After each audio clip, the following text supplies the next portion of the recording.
ம்?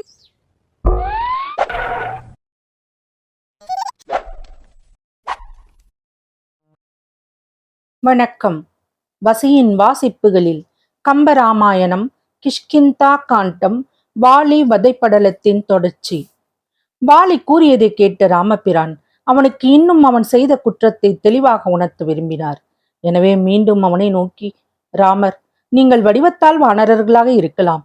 ஆயினும் சிறப்புடைய தேவர்களுக்கு புதல்வராக நீயும் உன் தம்பி சுக்ரீவனும் அனுமனும் பிறந்து குற்றம் இல்லாதபடிக்கு அறவழியை அறிந்திருக்கின்றீர்கள். எனவே நீங்கள் சாதாரண மிருக ஜாதியினர் இல்லை என்பது தெளிவாக விளங்குகின்றது. ஆதலால் வெற்றி வீரனான உனக்கு நீ செய்த செயல் அடுக்காது. தர்ம மார்க்கம் உடலை பற்றியதில்லை, விஷயங்களை ஆராய்ந்தறியும் அறிவை பற்றியது. அந்த தர்ம மார்க்கத்தின் பெருமையை சிறிதும் குற்றமில்லாது நேர்மையாக அறிந்துள்ள நீ இப்படி செய்யலாமோ? செய்துவிட்ட பின்னும் உன் செயலை நன்று என்று சாதிக்கலாமோ? நீ வானரனாக வடிவத்தில் மட்டுமே இருக்கின்றாய். மனவழி சேர்ந்த அறிவால் நீ தேவன். அப்படி இருக்கின்ற நீ இப்படியெல்லாம் நடந்து கொள்வதும் பேசுவதும் உனக்கு தகுதியானதில்லை. என்றாலும் அப்படி நடந்து கொள்ளுகின்றாய், பேசுகின்றாய். ஆகவே மேன்மேலும் குற்றம் புரிந்து கொண்டே இருக்கின்றாய். உன்னை நீ மிருக ஜாதி என்று சொல்லிக் கொண்டாயே. முன்பு ஆதி மூலமே என்றழைத்த யானை வடிவிலான கஜேந்திரனும் மிருக சாதியை சேர்ந்தவன்தான். இருந்தாலும் அவன் செயல் எப்படிப்பட்டது? புனிதமானதில்லையா? அதனை எண்ணிப்பார். மிருக ஜாதியில் உயர்ந்த நல்லொழுக்கம் உடையவரும் பிறத்தல் கூடும். ஆதலில் தேவனுக்கு புதல்வனான நீ மிருக ஜாதியில் பிறந்தாய். பிறந்து என்ன பயன்? மாறாக நடந்தாய். கஜேந்திரனை நாம் உண்மையில் மிருக ஜாதியில் பிறந்தவன் என்று சொல்வோமா? அந்த கஜேந்திரனைப் போலவே நீயும் சாதாரண விலங்கு என்று கொள்ளத்தக்கவன் இல்லை. ஆதலால் நீ விலங்குச் செயலாக தம்பியின் மனைவியை கவர்ந்து பெருந்தவறே. விலங்கு ஜாதியை போன்றதே பறவை ஜாதியும். அருணனின் புத்திரனும் சம்பாதியின் தம்பியுமான ஜடாயு முன்பு சீதையை ராவணன் கவர்ந்து போன போது அவனை எதிர்த்து போர் செய்து வீர சொர்க்கம் எய்தவில்லையா? எமக்கு பெரிய தந்தையான அந்த ஜடாயு கழுகு அரசர் இல்லையா? இவற்றையும் ஆலோசித்துப்பார். மிருகங்களின் சுபாவம் இன்னது நல்லது, இன்னது கெட்டது என்று அதனதன் இயல்பை உள்ளபடி உணர்கின்ற நல்ல பகுத்தறிவு இல்லாமல் உயிர் வாழ்ந்திருப்பதல்லவா? அப்படியா நீ இருக்கின்றாய்? சன்மார்க்கங்களுக்குள் நீ நன்கு அறியாத வழி ஒன்றுமே இல்லை. உன் வாயிலிருந்து இப்பொழுது வந்த சொற்களே இதனை உணர்த்துகின்றன. அப்படிப்பட்ட நீ சாதாரண மிருக சுபாவம் உடையவனோ? இல்லை, இல்லை. ஆகவே நீ தர்ம மார்க்கத்துக்கு மாறாக நடந்தது குற்றமாகும். அக்குற்றத்தை செய்துவிட்டு சமாதானம் சொல்லுவது பின்னும் குற்றமாகும்.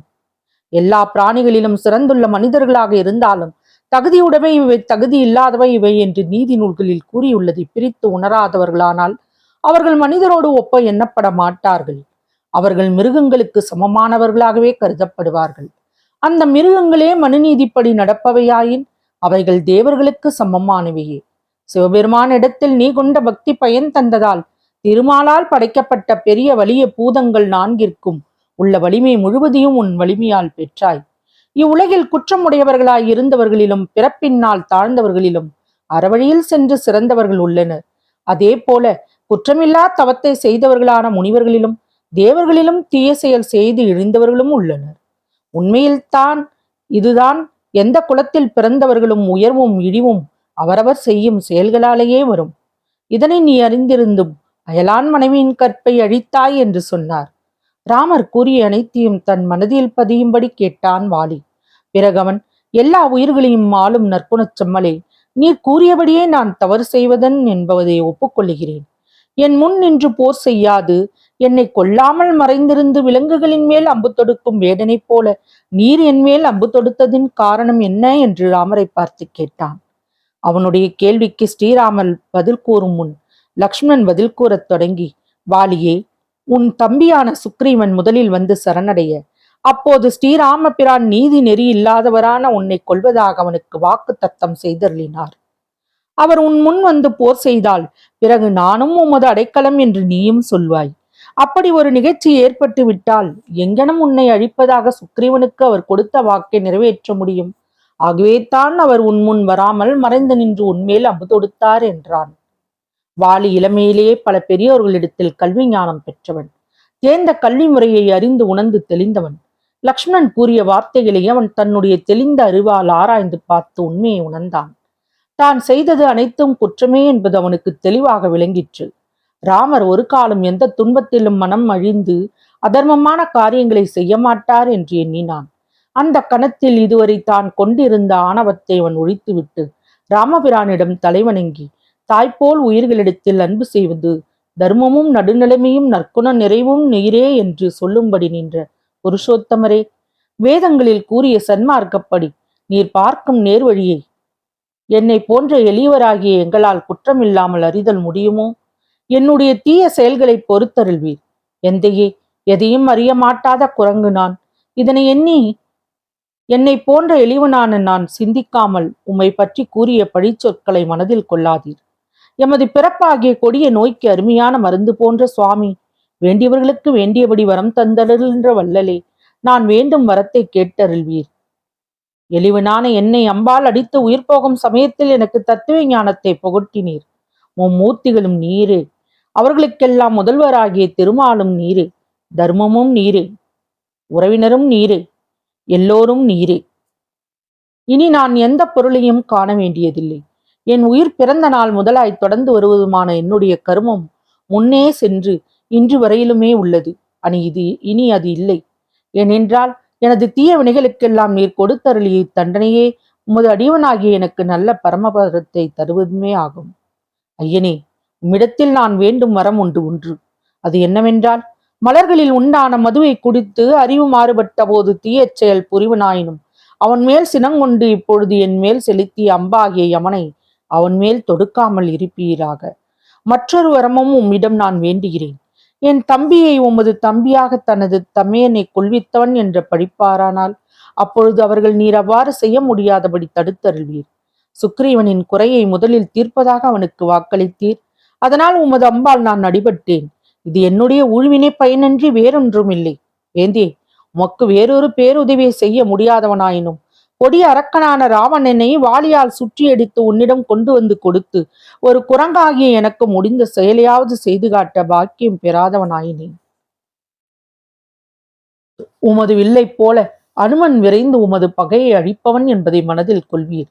மற்றும் என் தம்பி சுக்ரீவனை நீர் உமது தம்பி லக்ஷ்மணன் போலவே நினைத்து அன்பு செலுத்துவீர். இவர்களைப் போல உமக்கு துணையாக உதவுவர் வேறொருவரும் இல்லை. இனி இவர்களை கொண்டு பிராட்டியை தேடி பெறுவீர் என்றான். பிறகு வாலி தன் சுக்ரீவனை அழைத்தான். சுக்ரீவனின் அண்ணனின் அழைப்பிற்கிணங்கி சுக்ரீவன் அவன் அருகே வந்து நின்றான். அவனை வாலி மிகுந்த பாசத்துடனும் அன்பினுடனும் அணைத்துக் கொண்டான். குழந்தாய், இப்போது நான் உனக்கு நன்மை தரக்கூடிய ஒன்றை சொல்ல விரும்புகின்றேன். அதனை கேட்டறிந்து மனதிற்கு கொண்டு நடப்பாய். என் சாவுக்காக வருந்தாதே. ஆராயும் அறிவு மிகுந்தவனே, வேதங்களும் மற்றைய சாஸ்திர சித்தாந்தங்களும் முனிவர்களும் பிரம்மனும் சொல்கின்ற பரம்பொருளே, தர்மத்தை நிலைநாட்டும் பொருட்டு ஸ்ரீராமபிரான் வடிவமாக கையிலே வில்லேந்தி வந்திருக்கின்றது.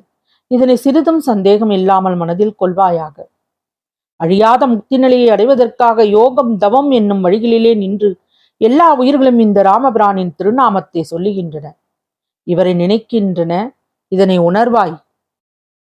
ஸ்ரீராமரின் கட்டளைக்கு கீழ்ப்படிந்து மன சஞ்சலம் நீக்கி அவருக்கு நாளும் நாளும் தொண்டு செய்து உலகிலும் மேம்படுவாய். மடமை மிக்க வானர இயற்கையையும் மயக்கத்தையும் ஒழித்து வள்ளல் ஸ்ரீராமர் உனக்கு செய்த உதவியை மறக்காமல் அவருக்காக எந்த சமயத்திலும் உயிரை கொடுப்பாய்.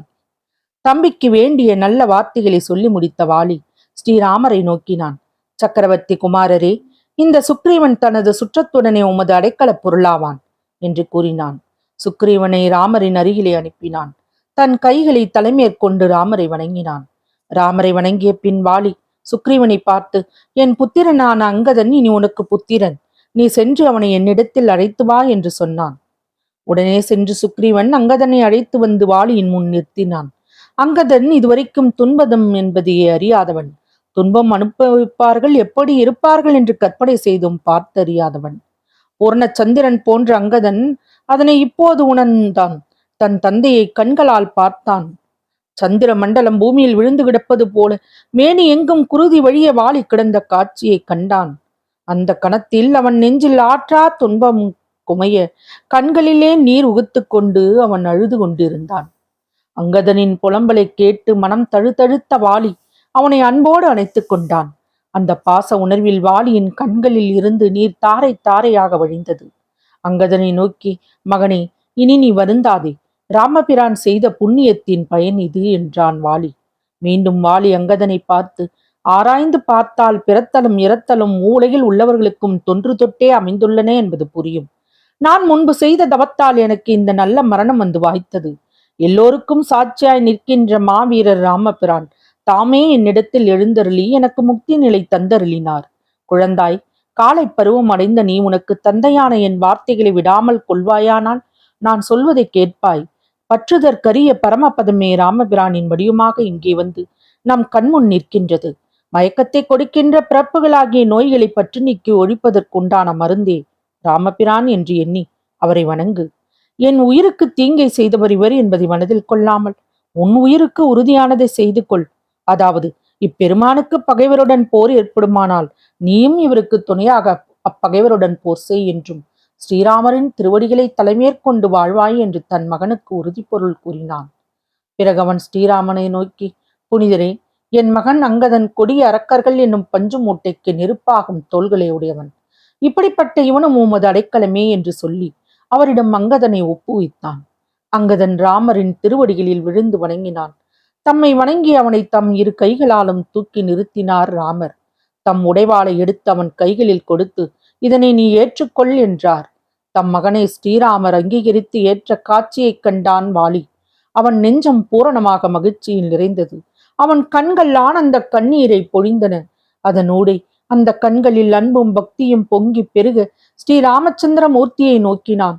கைகள் இரண்டையும் தலைமேல் குவித்தவரை வணங்கினான். வாலியின் இனிய உயிர் உடலென்னும் கூட்டை பிரிந்து வான் நோக்கி எழுந்தது. அவன் மேலுலகங்களுக்கெல்லாம் அப்பால் உள்ள முக்தி உலகத்தை அடைந்தான். அப்பொழுது வாலியின் மார்பில் ராமபானம் துளைத்து அப்பால் சென்று வான்வழி எழுந்து கடலின் புனித நீரில் குளித்து பின் திரும்பி தேவர்கள் மலர்தூவ ராமரிடம் வந்து சேர்ந்தது. தொடரும். வாசிப்புகள் பிடித்திருக்கும் என்று நம்புகிறேன். எனக்கு சப்ஸ்கிரைப் செய்து, லைக் செய்து, ஷேர் செய்யவும். தங்களின் மேலான கருத்துக்களை கமெண்டில் பதிவிடவும். அதுவே எனக்கு உற்சாகமூட்டும். நன்றி.